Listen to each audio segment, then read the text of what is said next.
పాకిస్తాన్‌లో పెద్ద ఎత్తున ప్రజలు తిరుగుబాటు చేస్తున్నారు. పాకిస్తాన్‌లో ఉండే ఒక ప్రాంతం మేము ఇండియాలో కలిసిపోతాము. మేము ఇండియాకి వెళ్ళిపోతాము. మమ్మల్ని ఇండియాలో కలిపేయండి అని డిమాండ్‌లు చేస్తున్నారు అని 2 రోజుల నుంచి వార్తలొస్తున్నాయి. అసలు ఏంటి? ఈ ఉద్యమం ఏంటి? ఎందుకు వాళ్ళు ఉద్యమిస్తున్నారు? దీన్ని పాకిస్తాన్ ఎలా ఎదుర్కొంటుంది? దీన్ని ఇండియా ఎలా డీల్ చేస్తుంది? ఈ విషయాల గురించి మాట్లాడుకుందాం. ఇది ప్రధానంగా ఏందంటే పాకిస్తాన్‌లో మనకి 3 చోట్ల ప్రధానంగా ఉద్యమాలు జరుగుతున్నాయి. ఒకటేమో బలూచిస్తాను. అక్కడ బలూచి లిబరేషన్ ఆర్మీ ఎప్పటినుంచో పోరాడుతుంది. రెండోదేమో ఆహ్, మన ఆఫ్ఘనిస్తాన్ బార్డర్‌లో ఉండే ఆహ్, పఖ్తూన్‌ఖ్వా అంటారు. ఆ పఖ్తూన్‌ఖ్వా ప్రాంతంలో ఉద్యమాలు జరుగుతున్నాయి. మూడోది పీఓకే.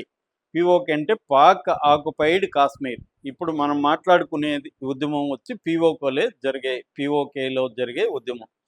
సో, ఈ పీఓకే అంటే ఏందంటే, స్వాతంత్రానికి పూర్వం ఒకే కాశ్మీర్ ఉండేది. మనకు ఓవరాల్‌గా 562 సంస్థానాలు బ్రిటిష్ కాలంలో ఉన్నాయి. అంటే స్వతంత్ర రాజ్యాలు. వాళ్ళు బ్రిటిష్ వాళ్ళతో టై అప్ అయ్యి పరిపాలించుకున్నారు. మన హైదరాబాద్ నిజాం గూడా అలాంటిదే. అందులో కాశ్మీర్ ఒకటి. అయితే ఏమైందంటే కాశ్మీరు మీది, మాది మా కాశ్మీర్ మీద రైట్ మాకే అని పాకిస్తాను, మాకే అని ఇండియా గొడవకెళ్ళాయి. 1947, 48 ఇండో పాక్ వార్ అంటారు. వార్ జరిగింది. ఈ వార్ ఫలితంగా ఏమైందంటే కాశ్మీరు మొత్తం 3గా డివైడ్ అయిపోయింది. ఈ మూడిట్లో ఫస్ట్‌దొచ్చి పీఓకే అంటారు. పాక్ ఆక్యుపైడ్ కాశ్మీర్. అంటే ఇండియా అలా పిలుస్తుంది. వాళ్ళేమో ఆజాద్ కాశ్మీర్ అని పిలుస్తారు పాకిస్తాన్ వోళ్ళు. అయితే న్యూట్రల్‌గా ఉండేవాళ్ళేమో పాకిస్తాన్ అడ్మినిస్టర్డ్ కాశ్మీర్ అని దాన్ని పిలుస్తారు. ఇక రెండో భాగం ఇండియా ఆక్యుపైడ్ కాశ్మీర్ అని పాకిస్తాన్ పిలుస్తుంది. మనమేమో అది మన అంతర్భాగం అని చెప్తాము. దీన్ని బయట ఉండేవాళ్ళు న్యూట్రల్‌గా ఉండేవాళ్ళు ఇండియన్ అడ్మినిస్టర్డ్ కాశ్మీర్ అని పిలుస్తారు. ఇది రెండో భాగం. మూడవది చైనా అధీనంలో కూడా కాశ్మీర్ ఉంది. ఇదేందంటే చైనా ఆక్యుపైడ్ కాశ్మీర్ అనేది సిఓకే అని పిలుస్తారు. సో, మనకి ఇండియా అధీనంలో ఉండే జమ్మూ కాశ్మీర్ వచ్చి 1,06,566 చదరపు కిలోమీటర్ల వైశాల్యంతో ఉంది.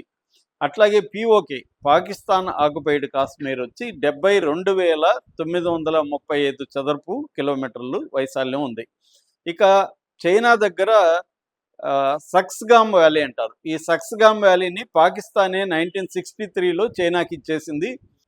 అది ప్లస్ చైనా ఆక్యుపైడ్ కాశ్మీర్ ఈ 2 కలిపి చైనా దగ్గర దాదాపు 42,735 చదరపు కిలోమీటర్ల వైశాల్యం ఉండే కాశ్మీర్ భూభాగం చైనా అధీనంలో ఉంది.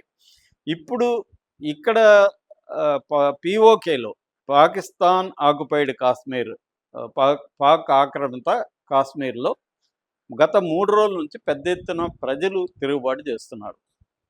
వాళ్ళు జాక్ అంటారు. జేఏఏసీ అంటే జాయింట్ అవామీ యాక్షన్ కమిటీ అనే ఒక ఫామ్ అయ్యారు. అంటే వివిధ సంఘాలు దీంట్లో కలిశారనమాట.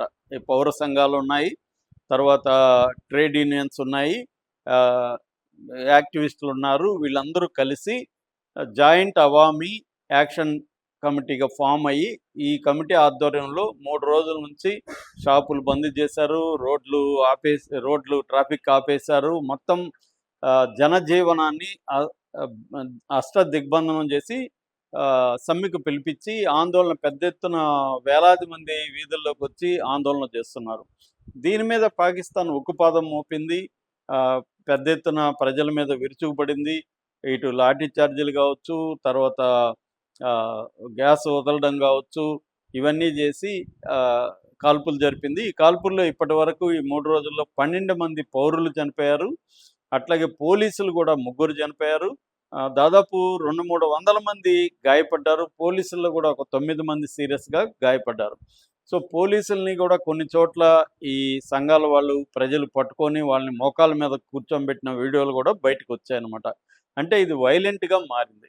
ఎందుకు ఈ ప్రాంతంలో అల్లర్లంటే ముందు నుంచి కూడా ఈ ప్రాంతం అనేది మెల్లమెల్లగా అటానమస్ అయింది. యాక్చువల్గా ఈ ప్రాంతాన్ని సెమీ అటానమస్ అంటారు. సెమీ అటానమస్ దీనికి ఒక ప్రధానమంత్రి కూడా ఉంటారు. అన్వర్ ఉల్ హక్ అని ఆయన ప్రధానమంత్రి. కానీ ఇక్కడ ఏం జరుగుతుందంటే ఇక్కడ ఉన్న డ్యాములు ముందుగా వాటర్ సమస్య ఉంది. వాళ్ళకి తాగునీరు కానీ సాగునీరు కానీ తగినంతగా లేదు. వ్యవసాయం చాలా ఇబ్బందుల్లో ఉంది.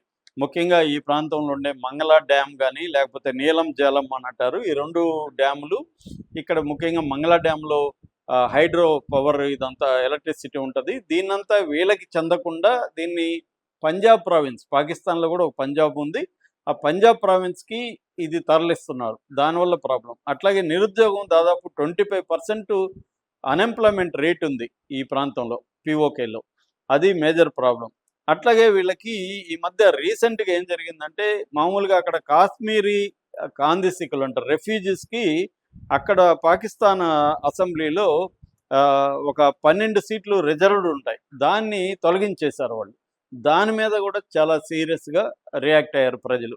అట్లాగే ఎకనామిక్ డిమాండ్స్, అంటే సబ్సిడీలు ఇవ్వట్లేదు పంటలకి, ఆహ్, ప ఎలక్ట్రిసిటీకి. ముఖ్యంగా అక్కడ వీట్ ఎక్కువ, గోధుమ ఎక్కువ పండుతుంది. దానికేమి ఇవ్వట్లేదు. రేట్లు అన్నీ కూడా ఎసెన్షియల్ గూడ్స్ అంతా కూడా విపరీతమైన ధరల పెరుగుదల, ఇన్‌ఫ్లేషన్ దాదాపు 30, 40% ద్రవ్యోల్బణం ఉందక్కడ. సో, వాటరు, పవరు, నిత్యావసర వస్తువుల ధరలు పెరగడము, ఇవి ద్రవ్యోల్బణం పెరగడం, నిరుద్యోగం. ఇవి ప్రధాన సమస్యలు. ఇవి కాకుండా ఏందంటే వాళ్ళకి గవర్నెన్స్‌లో కూడా ప్రాబ్లమ్స్ ఉన్నాయి. ముఖ్యంగా మనం నేపాల్, బంగ్లాదేశ్‌లో చూసినప్పుడు అధికారంలో ఉన్న పార్టీ వాళ్ళే మొత్తం సంపదనంతా దోచుకోవడం, లగ్జరీగా బతకడం ఇవన్నీ చూసాం. దానికి వ్యతిరేకత అక్కడ 2 దేశాల్లో మనం వచ్చింది చూసాం. ఇక్కడ కూడా అదే సమస్య. ఇక్కడేందంటే పొలిటికల్ లీడర్స్ పిల్లలకి గాని వాళ్ళకంతా కూడా కన్సెషన్‌లు ఇవ్వడం, అన్నిట్లో కూడా ఫ్రీగా ఇవ్వడం, వాళ్ళకి రేషన్‌లు, వాళ్ళ రేషన్ ఏమి లేకుండా వాళ్ళకి ఇష్టం వచ్చినట్టుగా ఎన్ని వస్తువులైనా తీసుకోగలగడం. అలాగా వీఐపీలకు అందరికీ మంచి లైఫ్ స్టైలు, ఇవన్నీ ఒక అంతరం అనేది చాలా ఎక్కువగా ఉంది. ఇక నెక్స్ట్‌దొచ్చి పౌర హక్కులు అనేవి లేవు అక్కడ. మామూలుగా తిరుగుబాటు చేయడానికి కానీ, నిరసన తెలియజేయడానికి కానీ అక్కడ అనుమతులు లేవు. దానివల్ల ఇప్పుడు పెద్ద ఎత్తున ప్రజలు తిరుగుబాటు చేశారు. దీన్ని ఇండియా జాగ్రత్తగా గమనిస్తుంది. ఎందుకంటే వాళ్ళల్లో కొంతమంది మమ్మల్ని ఇండియాలో కలిపేయండి, మాకు ఇండియా అయితే బెటరు. ఎందుకంటే ఇప్పుడు అక్కడ ఎలక్షన్లు వచ్చింది. కొంతవరకు రిలేటివ్‌గా పీస్ నెలకొంది, అభివృద్ధి నెలకొనింది మోడీ ప్రభుత్వంలో. కాబట్టి మమ్మల్ని ఇండియాలో కలిపేయండి అనేది కొంతమంది డిమాండ్ చేస్తున్నారు. ప్రధానంగా వాళ్ళు డిమాండ్లు ఇందాక చెప్పిన ఎకనామిక్ డిమాండ్స్, గవర్నెన్స్, తర్వాతేమో హ్యూమన్ రైట్స్. ఈ 3 యాస్పెక్ట్‌లలో ప్రజలు డిమాండ్లనేవి బలంగా వస్తున్నాయి. పాకిస్తాన్ ఏం ఆరోపిస్తుందంటే దీని వెనక ఇండియా ఉంది, ఇండియానే రెచ్చగొట్టి వీళ్ళందరినీ ఇది చేస్తుందనేది ఆరోపిస్తుంది. మామూలుగా మన దేశంలో జరిగే ప్రతి టెర్రర్ యాక్టివిటీకి పాకిస్తాన్ హస్తం ఉందని ఎలాగైతే ఆరోపిస్తున్నామో, పాకిస్తాన్‌లో జరిగే ప్రతి ఉద్యమం, ఇటు బలూచిస్తాన్ గానీ, సైబర్ పఖ్తూన్ఖ్వా ప్రాంతంలో గానీ, ఖైబర్ పఖ్తూన్ఖ్వా ప్రాంతంలో గానీ, ఇటు పీఓకేలో గానీ జరిగే ఉద్యమాల వెనక ఇండియా ఉందనేది వాళ్ళు ఆరోపిస్తున్నారు. దీన్ని అంతర్జాతీయ సంస్థలైన యుఎన్ఓ లాంటివి కూడా క్లోజ్‌గా పరిశీలిస్తున్నాయి. ఈ ఉద్యమాన్ని తొక్కేస్తారా? లేకపోతే ఇంకా పెరుగుతుందా? ఈ ఉద్యమ డిమాండ్‌లు పాకిస్తాన్ నెరవేరుస్తుందా అనేవి చూడాలి. పాకిస్తాన్ ఏం చేస్తుందంటే వాళ్ళ ఉద్యమాల మీద కూడా మిలిటరీని ప్రయోగిస్తుంది. మన దేశంలో కూడా మావోయిస్టుల మీద ఎట్లాగైతే మిలిటరీని ప్రయోగించి తొక్కేయడానికి ఇక్కడ ప్రభుత్వం ట్రై చేస్తుందో, అక్కడ కూడా ప్రజా ఉద్యమాల మీద వాళ్ళు డ్రోన్లతో అటాక్ చేయడం, బాంబులేయడం, మిలిటరీని ప్రయోగించడం అనేది పాకిస్తాన్‌లో కూడా పెద్ద ఎత్తున జరుగుతుంది. సో, పాకిస్తాన్‌లో ఒక అంతర్గత సంక్షోభం అనేదైతే గట్టిగానే ఉంది. దాన్ని డైవర్ట్ చేయడానికి అక్కడున్న పాలకులు, ముఖ్యంగా అసీం మునీర్ వాళ్ళ ఆర్మీ చీఫ్ ఇండియాతో కావాలని యుద్ధాన్ని తీసుకొచ్చి ఈ ఇంటర్నల్ క్రైసిస్ నుంచి డైవర్ట్ చేయడానికి ఇండియాతో వార్ తీసుకొచ్చాడనేది కూడా చాలామంది విశ్లేషకులు అంటున్నారు. ఈ పీఓకేలో జరిగే ఉద్యమం ఏ స్థాయిలోకి వెళ్ళబోతుందనేది మనం చూడాలి.